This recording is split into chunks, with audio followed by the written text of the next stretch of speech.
Okay, good day everyone. We are back in Lamplight City. Last time we just started this new case that involved a woman burning in her bed.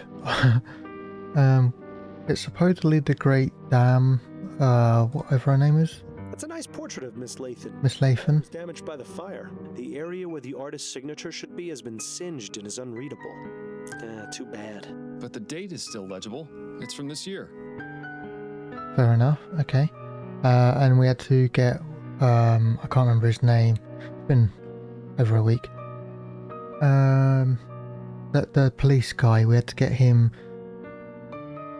a new case that might be interesting so that we could get him away from this scene so that we could investigate it. Let's have a look around. Some crumpled up letters. They look to be of the romantic variety. Oh. They're from the same person. One Peter Andrews. It's always sad to see a case of unrequited love. I'm thinking we should find out who this Peter Andrews is. Good idea. Now, are you finally willing to admit that looking through rubbish does yield results sometimes? Fine, you win. But I don't think I envy your prize. I think that's a reference to the first case, wasn't it? Where he was like, I don't think we should. Anyway, dearest Desiree, I offer you my heart through, though I am sadly unable to offer you my hand. Oh, that circumstances were different. Why must life and love both be so cruel? I must continue to love and admire you from afar. I can only hope these feelings are mutual. Wow, the music then, okay. My dearest Desiree, once again I must declare my love for you. Though you have not yet responded to any of my letters, I maintain hope that you care for me as I do for you. I remain over faithful. Okay. Call upon me and I will rush to your side. We will embrace as Mr. and Mrs. Andrews at long last. Love, Peter. So Peter Andrews, okay. It looks as though Miss Lathan was in the middle of writing something. It's an article for Brentwell magazine. Igniting the fires within. Fires within. A bit on the nose, wouldn't you say? Just a bit. Classic Brentwell. They have a reputation for making their writers go to extremes for their articles, all for the sake of entertainment. Perhaps we should pay their offices a visit, see exactly what it was Miss Lathan was doing for them. Fair enough. We are all familiar with the idea of an inner fire, a term usually applied to our sense of passion or determination. But what if the inner fire was a more of a more physical nature? That is to say, if each of us had the capability to light a real fire within our bodies. Doesn't look as though this fireplace has been used in a long time. I suppose we can rule it out as the source. As much as I like this painting, this isn't the time for art appreciation. Okay.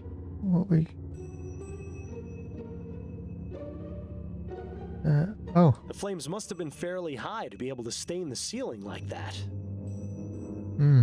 Looks like this one barely managed to survive. Pity. Looked like a nice work of art.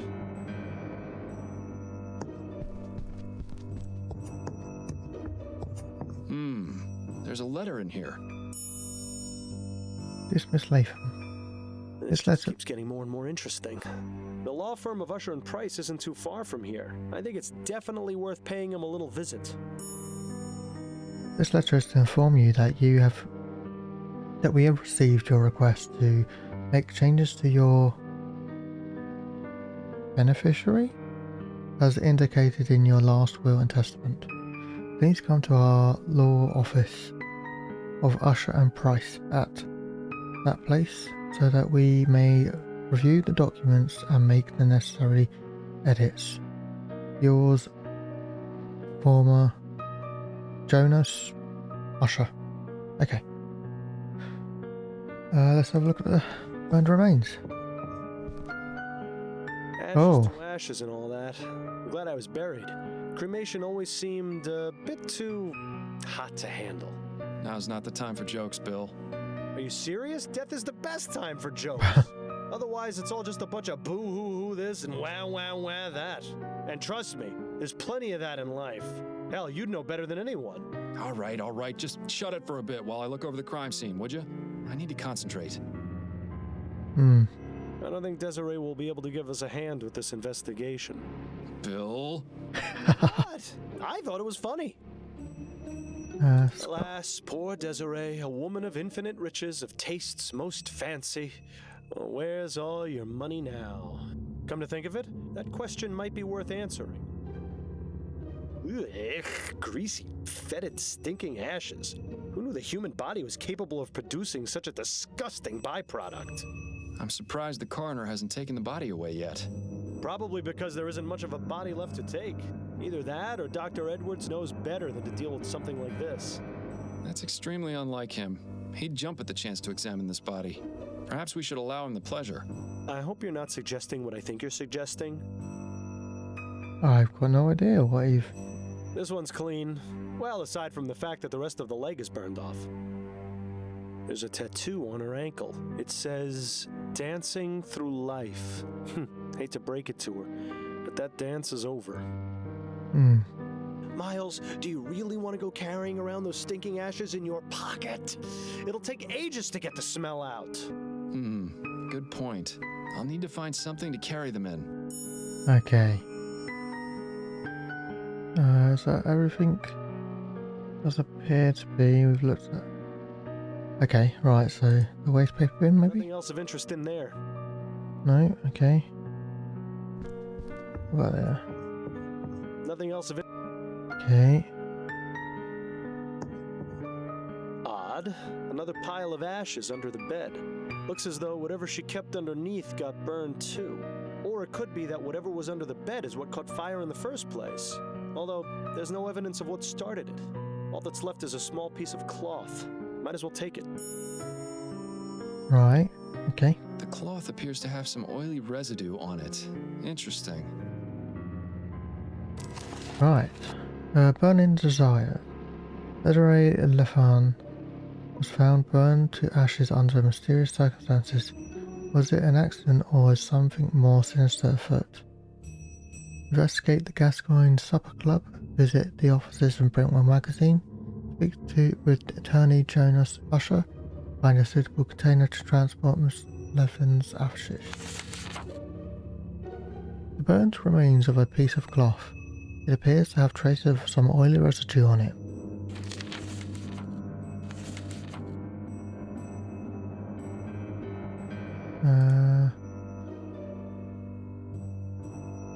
Already read all these. Yeah, okay. Right, I guess that's it for now, because we haven't found anything to take the ashes in. Was there someone else in the room just now? I thought I heard you talking. Oh, no. It's just sometimes I think aloud when investigating crime scenes. I see. Good save. We don't need any more police officers thinking you're insane. Nothing new to ask him about right now. Okay, so have I missed my chance I'm to... afraid I need to have another look inside Miss Lathan's room, Officer Kane. All right, but please be quick about it. Okay, so it appears I can just keep going back in. Okay, that's good. Let's just make sure there's nothing blindingly obvious to take the ashes in.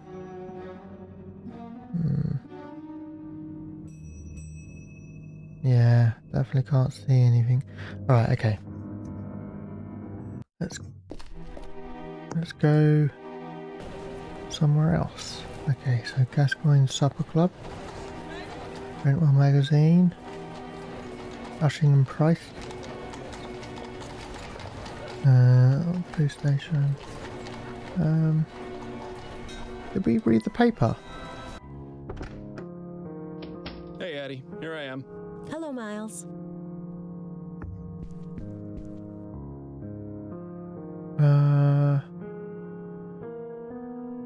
Yes, we did, yeah. I'm Okay. heading out for now. Take care of yourself out there. Will do. You too.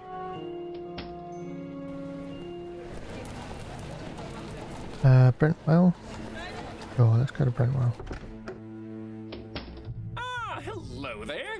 Are you here to drop off an article? No, actually, I'm a private investigator. The name's Miles Fordham. How exciting. You must have so many interesting stories. You could say that, yes. Please, come in, come in. I'm Alan Brentwell, owner and publisher of Brentwell Magazine. Pleasure to make your acquaintance. Confessions of a Steam Addict by Ezra Bartley. I think I'm better off not knowing. For Whom the Bell Almost Tolled by Suki Snobs. Fascinating stuff. For the publisher of a sensationalist rag, Brentwell is awfully well read. Assuming he actually has read all those books, of course. Empty. Too bad. I can only begin to imagine how many lurid and salacious articles are kept in those cabinets.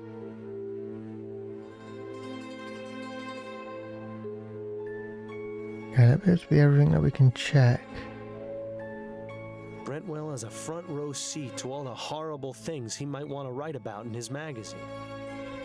Okay, let's go talk to him. I have some questions for you, Mr. Brentwell. Wonderful. It's so Right. seldom I get to answer questions. Desiree. Can you tell me about Desiree Lathan? Desiree Lathan. Oh, why, she came to me a few weeks ago in response to an ad I took out requesting articles. She told me she had an idea readers would love. We agreed on 3 crowns per paragraph, and she was on her way. Come to think of it, I haven't heard from her in a few days. Let's leave the death for now. About Brentwell Magazine. We're a monthly publication focusing on both fiction and non-fiction pieces. Ah, yes, you're publishing that serial, aren't you? The Dissembling Mechanism? You're a subscriber! Tell me, what did you think of the conclusion? Quite astonishing, wasn't it? I haven't had a chance to read it yet, I'm afraid. Ah, then I won't say any more about it. My dream was to have a magazine that was well-respected and educational. But sadly, it seems today's audiences are much more interested in reading about sightings of giant bat creatures or mysterious buried treasures. Such a pity. I hear you have a bit of a reputation for making your reporters do questionable things for their articles. You are mistaken, Mr. Fordham. I don't force my writers to do anything. They seem to have this notion that the more extreme their research, the more authentic the articles will be. What sort of extremes are we talking about here? We had one writer who attempted to heighten the sensation of fear she wanted to express in her story. Damn near decapitated herself by sticking her head through an opening at the clock tower at St. Denis Cathedral. Ugh. Thankfully, she made it out alive. It would have been quite the predicament if she hadn't. Especially considering that was our most popular article last year. Oh, people have such odd taste. What made you decide to start this business? I always wanted to be a journalist. I never had much luck with any of the local papers, though. So I decided to start my own. I admit it's not exactly what I wanted, but I like to think Brentwell Magazine has found its own unique voice. Voice? More like a gurgling scream. Alright, let's tell him about the death. Are you aware that Miss Lathan is dead? What? No, I had no idea. What happened? I'm not exactly sure. She seems to have burned to death under mysterious circumstances. Mysterious circumstances? Most of her body was burnt to ash, but there's very little fire damage around her. It's as though she herself just caught fire. Oh, that sounds positively ghastly. Oh dear. Is something wrong? I just remembered. The article she was writing. Dear God. I hope she didn't go too far with her research. Alright, okay. What exactly was Desiree's article about? I'm not entirely sure. She merely came to me with the proposal. She didn't tell you what that idea was?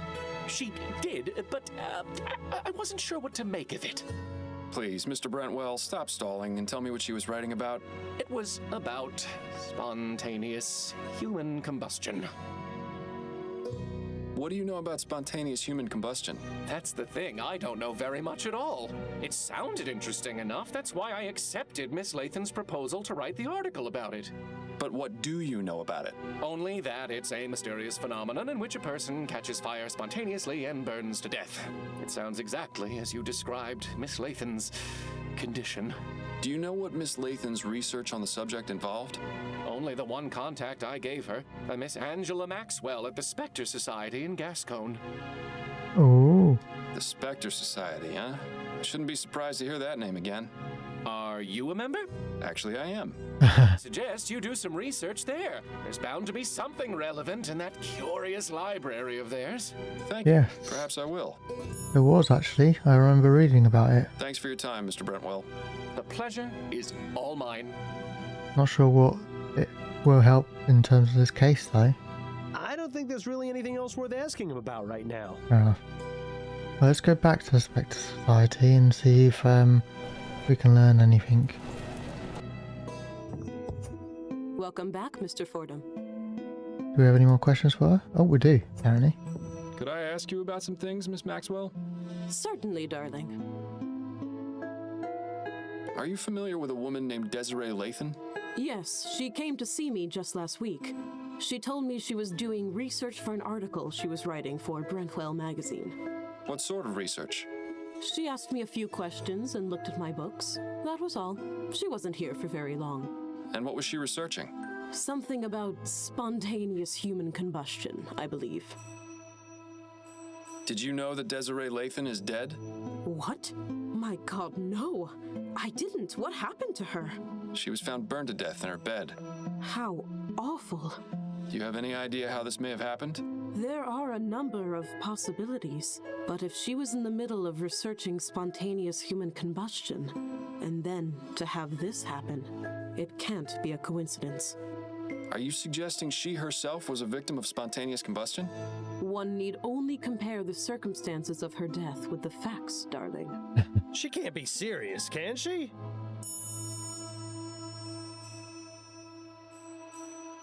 What can you tell me about spontaneous human combustion? I'm not overly familiar with the subject, but I do have a book about it on the shelf back there. You are welcome to look at it if it will help. I may, but I'd like to know what your understanding of it is. Well, I believe it is when the human body inexplicably catches fire and burns. It usually occurs among elderly women who drink to excess, and very little fire damage is caused around the body. That's really all I know, darling. It's not a very agreeable subject for study now, is it? Thank you for the information. It was very enlightening. It was my pleasure, darling. Okay, let's have a quick gander. We won't read the whole thing because we've read it before. Where is it? Aha. This all sounds strangely familiar, but spontaneous human combustion can't be real, can it? Then again, sometimes the simplest explanation is the correct one. Okay, so chronic alcohol, elderly female, hands or feet usually fall off. Yeah, so this does actually make sense. I wonder if that is what happened or if it's just that someone made it look like that. I'll be going now. May the spirits guide you to that which you seek. Oops. Okay, right. Mushroom price.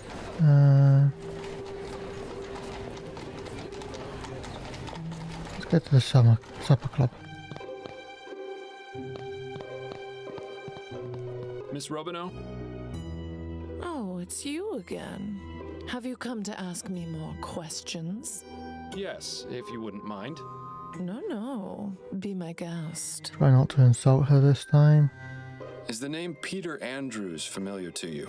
Peter Andrews? Is he still around? I'd be able to tell you that if you told me who he is. He's desperate. That's who he is. A lovesick fool who is obsessed with Desi. Sent her love letters all of the time. Well, you know where I can find him? Why would you want to? Because I want to question him about Miss Lathan's death. I suppose that makes some sense. All I remember Desi telling me is that he worked at the Bank of Vespuccia, a clerk or some such. Imagine. Thank you, that's very helpful. Did we tell her about Desiree's Thanks death? for your time. I'll let you get back to your drink. Thanks, sweetheart. I guess we must have. Anyway. Alright, it's Usher Club. Good afternoon, sir. Welcome to the law offices of Usher and Price. May I help you? Yes, good afternoon. My name is Miles Fordham. I'm a private investigator, and I'm looking for Jonas Usher. Oh, I'm sorry, sir, but Mr. Usher is not seeing anyone today. If it's a matter of urgent legal importance, you could see Mr. Price. Begging your pardon, sir. Yes? Why isn't Mr. Usher seeing anyone today? I need to speak to Mr. Usher about Desiree. Sir, it is of the utmost importance that I speak with Mr. Usher. And as I said, he isn't taking visitors today. But it's in regards to his client, Desiree Lathan. Or should I say, former client. Miss Lathan found another attorney? No, I'm sorry to be the one to have to inform you, but she's dead. Dead? I had no idea. No? It was in today's newspaper. I haven't read it yet. Mr. Usher forbids it in the office. But surely he's read it, just because he forbids you reading the paper in the office. No, I mean he forbids the presence of newspapers in the office. He fears they bring in outside germs. I see. In any case, if what you say is true, I'll need some sort of proof. I suppose just bringing in a copy of the newspaper is out of the question then. We'll have to find another way. I have a document from Mr. Usher. Do I? Perhaps Mr. Usher will see me when he sees this. No? What's that? This letter for him to Desiree.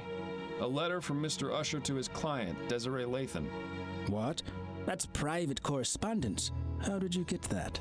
It was evidence I found at a crime scene. And how is it relevant? The crime scene in question was Miss Lathan's own bedroom, where she was found burned to death. That's quite a claim, Mr. Fordham. I can assure you that Mr. Usher deals primarily with facts. Right now, the only fact this letter proves to me is that you somehow rummaged through Miss Lathan's possessions and acquired it. He does have a point. We'll need something a bit more persuasive. I actually don't have anything to show. Right. Please stop wasting my time then. I'm very busy. Okay. I appreciate your time. Enjoy the rest of your day, sir. Okay. Right, is there anything to look at? The plaque says it's a portrait of Thomas Usher. Looks like a real go-getter.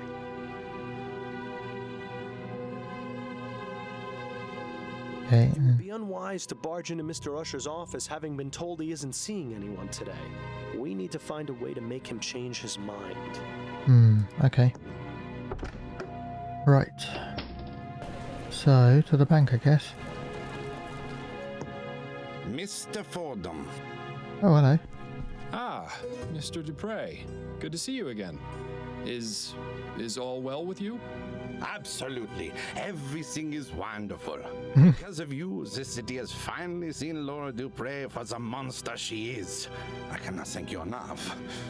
I suppose you're welcome? Now then, is there anything I can help you with?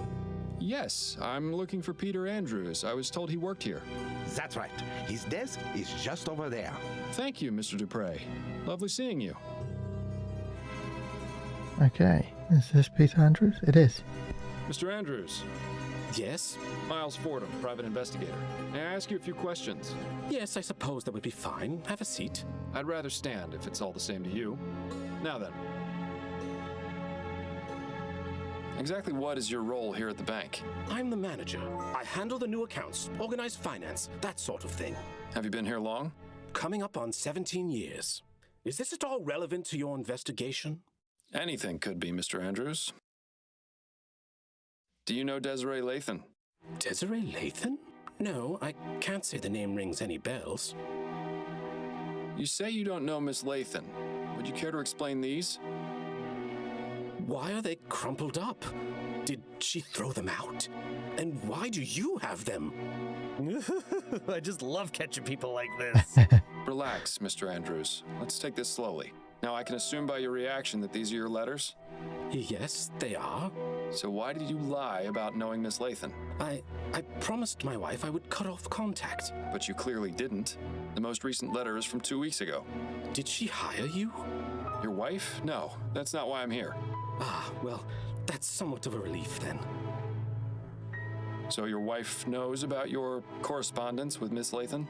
Well, I don't know if you could really call it correspondence. Desiree never wrote back. But yes, Peggy, that is to say Margaret found out shortly after we married. Exactly how many letters did this bounder send, I wonder? At first, I tried to make it out that she was just a friend, but she found one of the more intimate ones while I was writing it. I see. And what was her reaction? What do you think? I still have the scar from the glass that she threw at me. You're still married? Oh, yes. Margaret comes from a very strict Catholic family. They would sooner she die than divorce. It hasn't been easy. She makes sure to take full advantage of the situation, always buying herself the most expensive jewelry and spending a fortune on food for those wretched cats. I swear, they're better fed than I am. Where might I find Mrs. Andrews? I'd like to speak to her. Our house is at 713 Longfellow Street, just at the edge of Gascon. But I warn you, it's a goddamn menagerie she's got. I'd stay away if you're averse to being covered in animal hair. I'll take my chances. Interesting, okay. Were you aware of Miss Lathan's death? What? Desiree is dead? No. She was found burned to death in her bed. You're lying. You have to be. I'm afraid I'm not, Mr. Andrews. Oh, Desiree. Read a newspaper. Have any idea who might have wanted to kill her? No, she was a marvelous woman. Well, I'm sorry to have to be the bearer of bad news, but at least you won't have to worry about writing any more letters. That isn't funny, Mr. Fordham. Yes, it was. Don't listen to him. Thanks for your time, Mr. Andrews. Okay, so at this moment it looks like the wife did it. We don't know yet. As in Peter Andrews' wife, not Desiree's.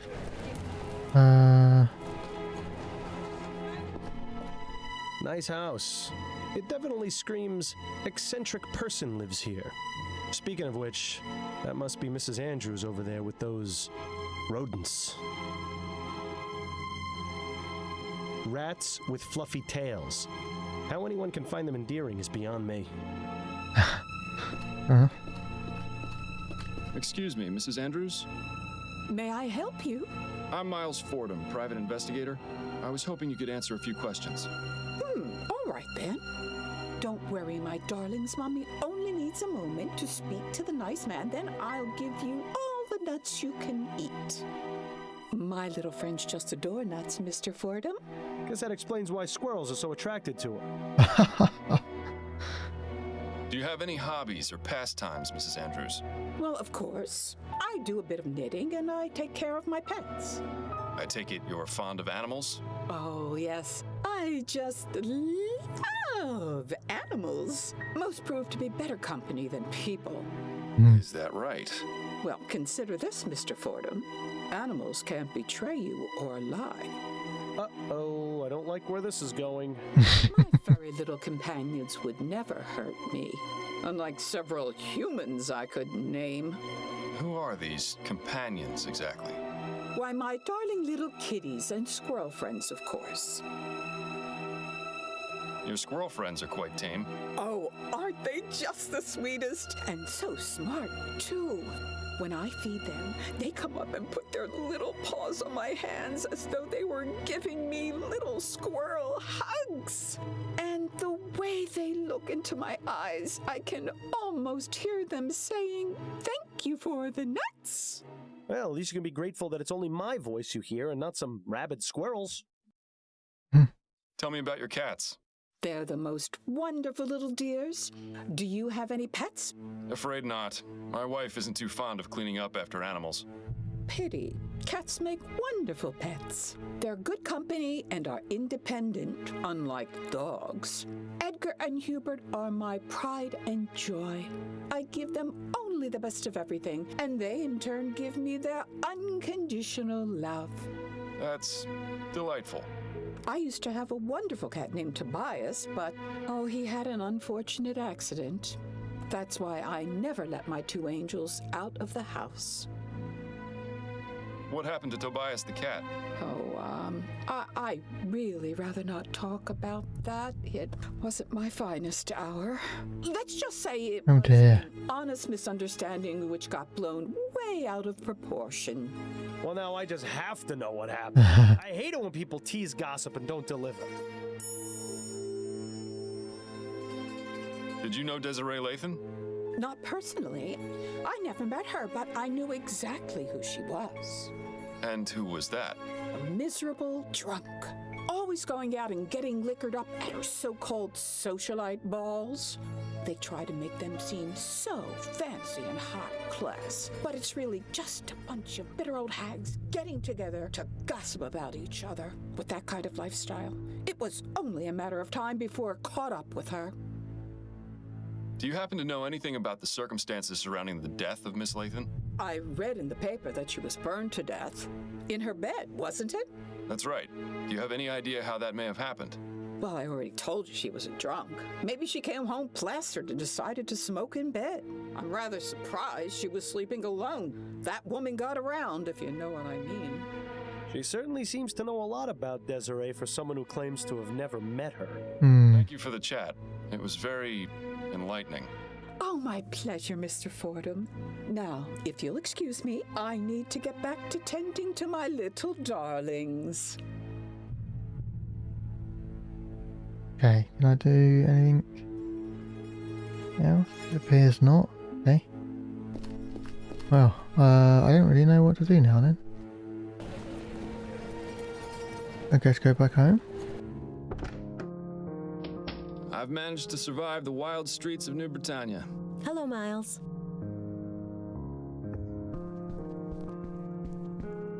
Addie? What is it, Miles? About your appointment with Charlotte. What about it? Is what I already want. What is what I want to know? Right. These are the things I want you to ask her about. So you want me to take off about an inch, but keep enough for your curls? Yes, that's right. You know how I like it, Adelaide. Any new suitors catch your eye? How was the crown down ball? I was reading in the paper this morning about what happened with Desiree Lathan. Did you hear about that? Oh, such a tragedy. Poor Desi. We hadn't talked in a long time, but how terrible to think of her dying in such a horrible way. My condolences. Thank you, dear.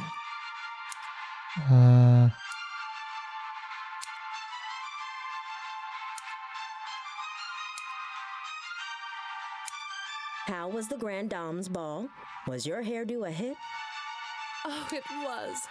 All those other old biddies were practically fainting with jealousy. Truth be told, though, the evening was rather dull. Just the regular crowd of wags and gossips. You know, sometimes I envy people like you, Adelaide. People like me? Yes, you know, ordinary people. Being a member of high society can be so draining. One quite lacks a sense of purpose, of ordinary, honest usefulness that comes from a good day's labor. Have you done much of that sort of labor yourself, madam? What? No, of course not. But I imagine it must be quite good for the soul, quite grounding. Just being what you are. No airs or pretense. Oh, you've missed a bit there on the left ear. Do be sure it comes out even. Certainly, madam.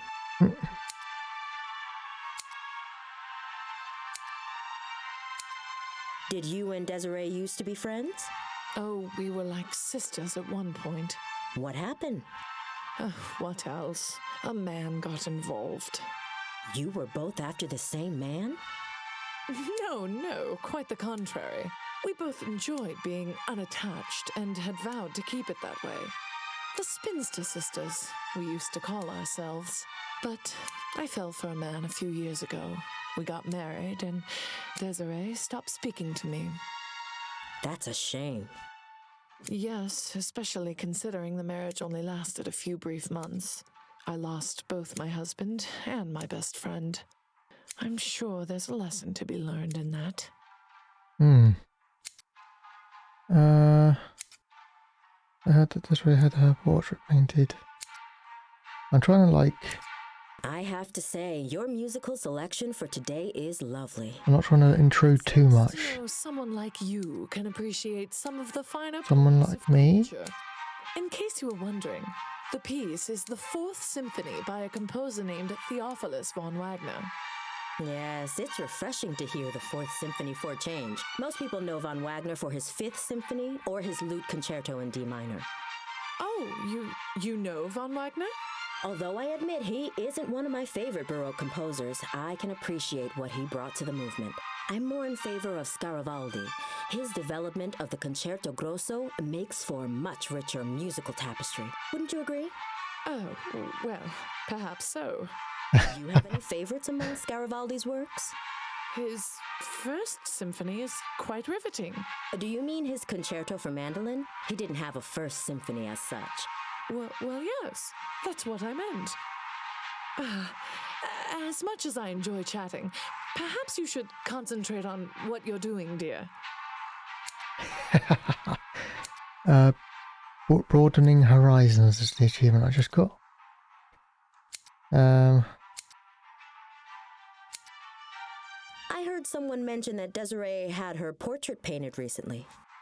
Yes, I heard that too. I think it was Caroline who told me. Yes, that was it, Caroline. She was looking for a portrait artist and told me Desiree had found one. Roger DeVay, I think she said his name was. Roger DeVay? Sounds mysterious. Who is he? Well, I don't know about mysterious. He's just an artist. Not a very good one either, from what I hear. He didn't do a good job on the portrait? Oh, no, he did fine. I just meant he hasn't really taken off. His paintings aren't worth very much, you see. But Desiree took a liking to him very quickly, even went as far as giving him an extra key to her apartment. If there was anything more going on between them, I couldn't say. But she could have done a lot better, if you ask me. I mean, he's barely even an artist now. I heard he took a teaching position at the university. Now, who would want their likeness immortalized by a lecturer? I see. Well, I hope he makes it in the world someday. Miracles may happen. There we go. We got what we wanted. Okay, I'm finished. Any new suitors to catch her eye?